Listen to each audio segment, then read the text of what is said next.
എല്ലാവർക്കും നമസ്കാരം. എല്ലാവർക്കും എൻ്റെ യൂട്യൂബ് ചാനലായ സ്റ്റഡി ക്ലബ്ബിലേക്ക് സ്വാഗതം. എല്ലാവർക്കും സുഖമാണെന്ന് വിചാരിക്കുന്നു. മഴയൊക്കെ ഉണ്ടോ? ഇവിടെ തിരുവനന്തപുരത്ത് കഴിഞ്ഞ ദിവസമൊക്കെ നല്ല ശക്തമായിട്ടുള്ള മഴയായിരുന്നു. അപ്പോൾ എല്ലാവരുടെയും പ്രിപ്പറേഷനൊക്കെ നന്നായിട്ട് പോകുന്നു എന്ന് തന്നെയാണ് കരുതുന്നത്. അപ്പോൾ ഞാൻ കഴിഞ്ഞ ദിവസം ഈ SCERT ക്ലാസ് എടുക്കുന്നത് ഇങ്ങനെ തുടങ്ങിയിട്ടുണ്ടായിരുന്നു. നമുക്കിങ്ങനെ ഒരുമിച്ച് പഠിക്കാനും വേണ്ടിയിട്ട്. അപ്പോൾ അതിൽ ഞാൻ തുടങ്ങി വെച്ചത് സോഷ്യൽ സയൻസ് SCERT ആണ്. 5th പാർട്ട് ന്യൂ ആണ് നമ്മൾ പറഞ്ഞുകൊണ്ടിരുന്നത്.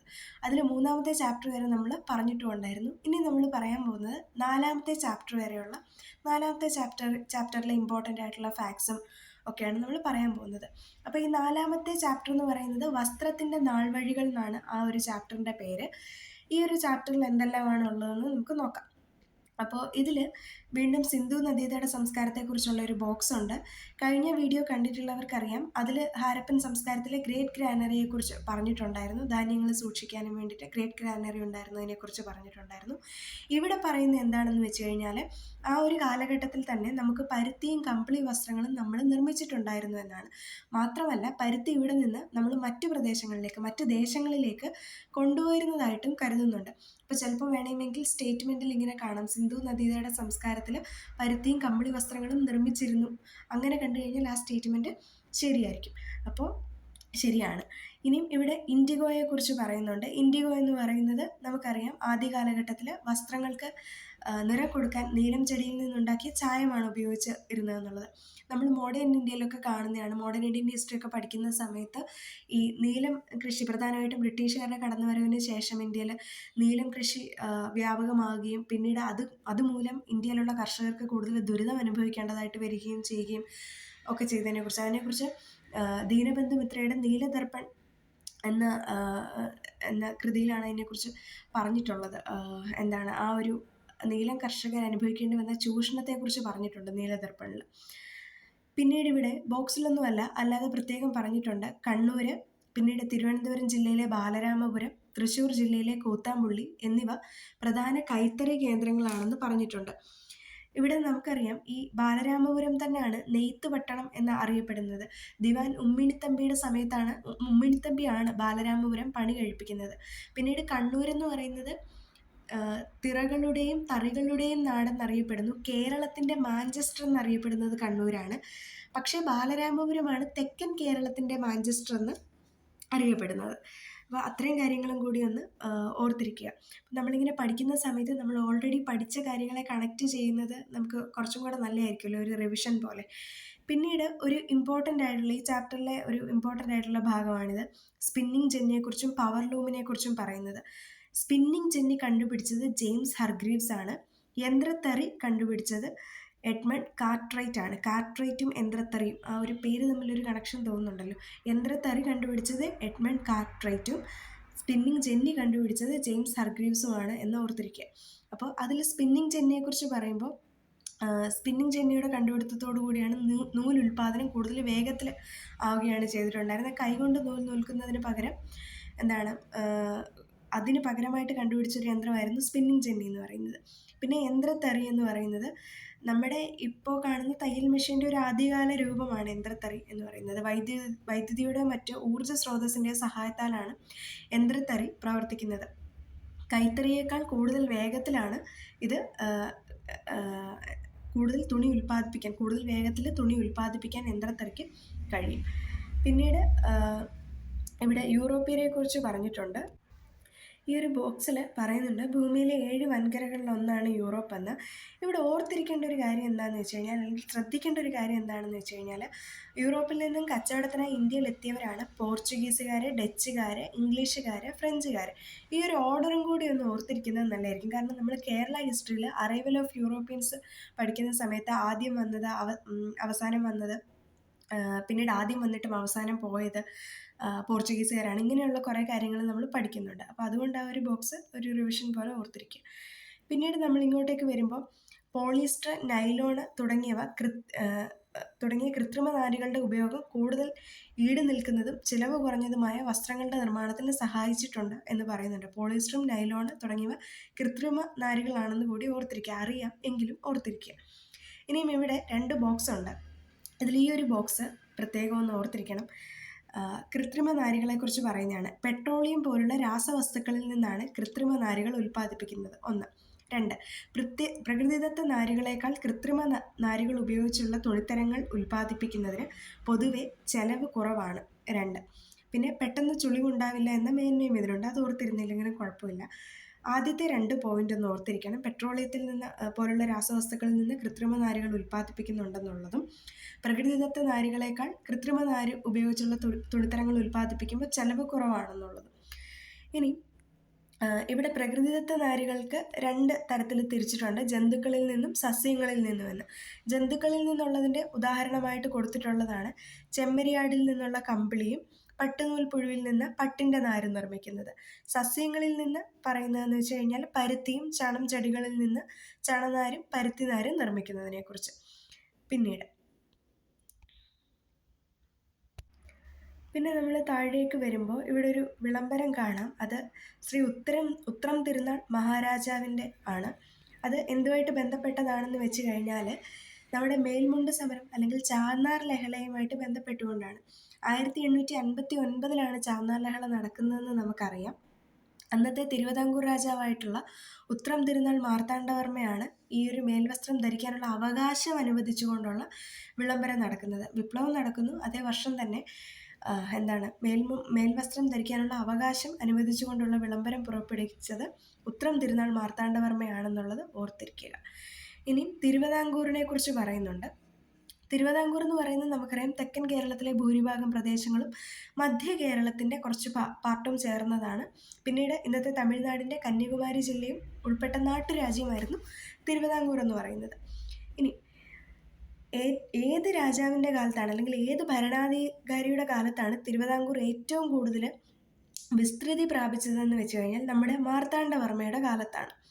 നമുക്കതറിയാം. അനിഴം തിരുനാൾ മാർത്താണ്ഡവർമ്മയുടെ കാലത്താണ് തിരുവിതാംകൂർ നാട്ടുരാജ്യം വിസ്തൃതി പ്രാപിച്ചത്. 18-ാം നൂറ്റാണ്ടിൻ്റെ പകുതിയോടുകൂടിയാണ്.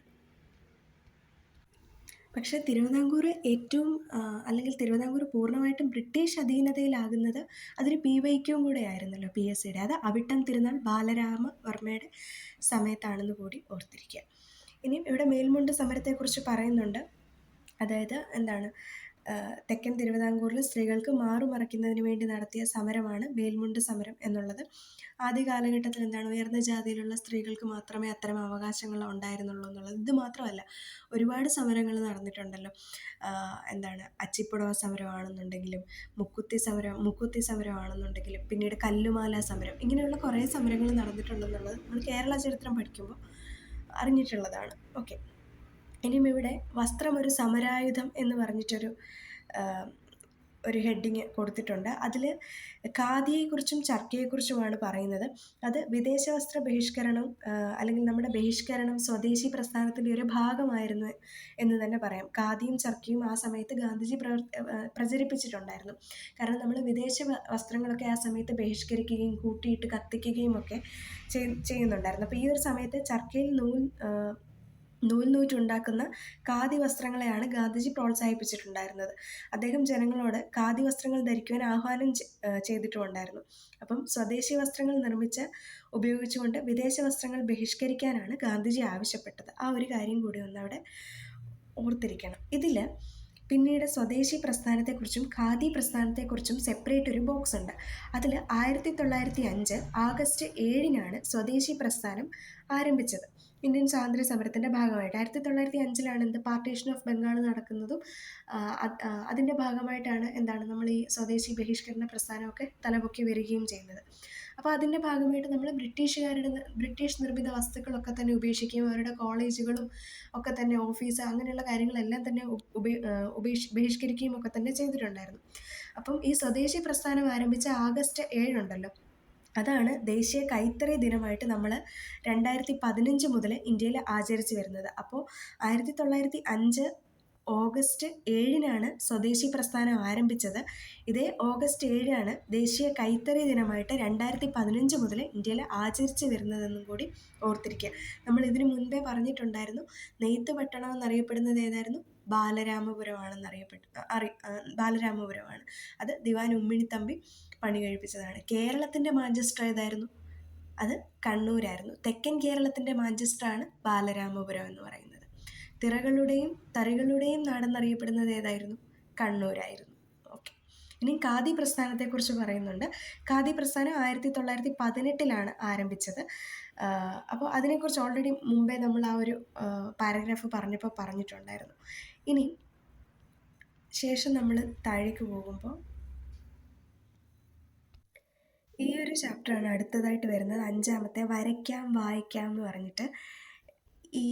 ഇതിലെ എന്താണ് ഇതുമായിട്ട് ബന്ധപ്പെട്ടിട്ടുള്ള ചാപ്റ്ററുകൾ നമ്മൾ മുന്നോട്ട് പോകുമ്പോൾ ഉണ്ട്, അതായത് കുറച്ചുകൂടി ഡീറ്റെയിൽഡ് ആയിട്ട്. അപ്പോൾ അത് നമുക്കതിൽ പറയാം. ഇതിലുള്ളത് കുറച്ച് പോയിൻറ്റ്സ് ഉണ്ട്, അത് ഞാൻ ഏതായാലും പറയാം.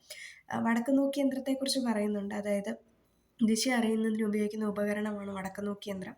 സ്വതന്ത്രമായി ചലിക്കുന്ന കാന്തസൂചി തെക്ക് വടക്ക് ദിശയിൽ നിലകൊള്ളും എന്ന തത്വമാണ് ഈ ഉപകരണത്തിൻ്റെ അടിസ്ഥാനം.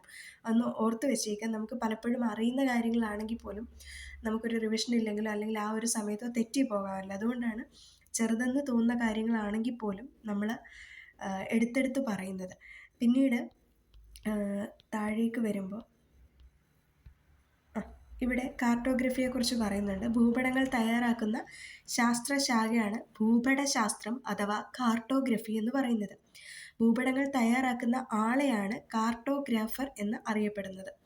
ഇനി നമ്മുടെ ഇന്ത്യയിൽ ഭൂപടങ്ങൾ നിർമ്മിക്കുന്നതിനും അത് പരിശോധിക്കുന്നതിനും പ്രസിദ്ധീകരിക്കുന്നതിനും ചുമതലപ്പെട്ട കേന്ദ്ര സർക്കാർ ഏജൻസിയാണ് survey of India. Survey of ഇന്ത്യയുടെ ആസ്ഥാനമെന്ന് പറയുന്നത് ഉത്തരാഖണ്ഡിലെ ഡെറാഡൂൺ ആണ്. അപ്പോൾ അതൊരു ഇമ്പോർട്ടൻറ്റ് പോയിൻ്റാണ്. ഉത്തരാഖണ്ഡിലെ ഡെറാഡൂൺ ആണ് എന്താണ് ആസ്ഥാനം എന്ന് പറയുന്നത് സർവേ ഓഫ് ഇന്ത്യയുടെ. ഇനി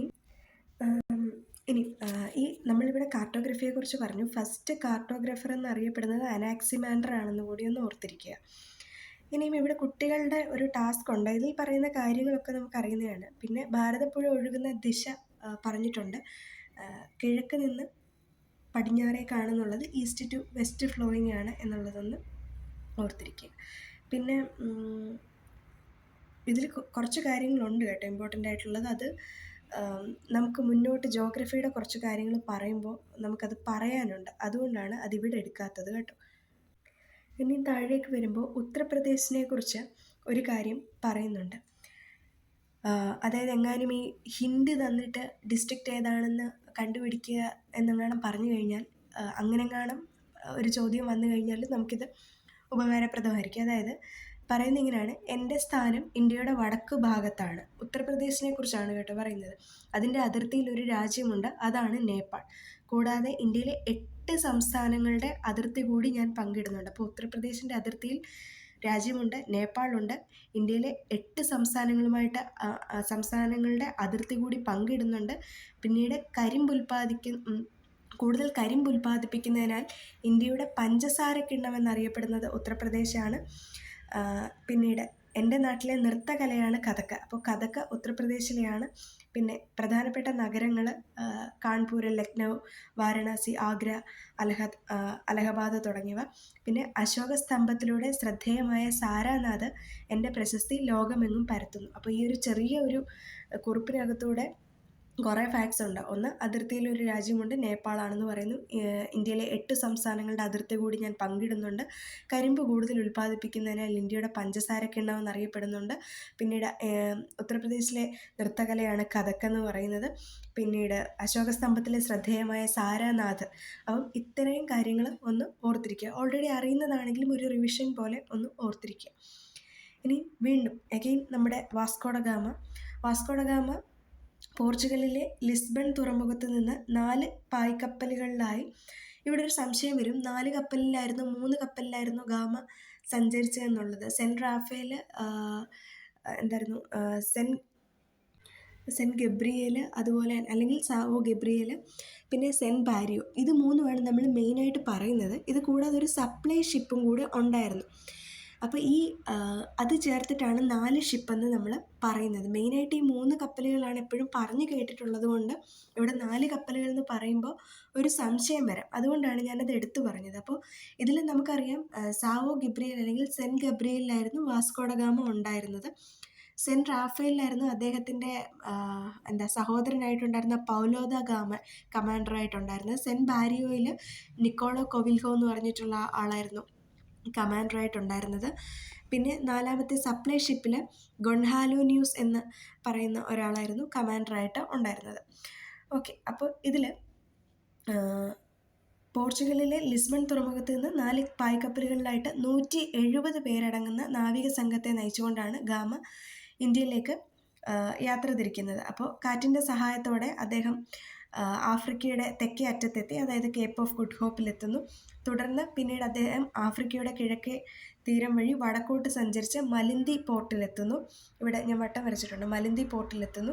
പിന്നെ അവിടെ നിന്ന് നാവികരുടെ നിർദ്ദേശങ്ങളൊക്കെ സ്വീകരിച്ച് മൺസൂൺ കാറ്റിൻ്റെ സഹായത്തോടു കൂടി 1498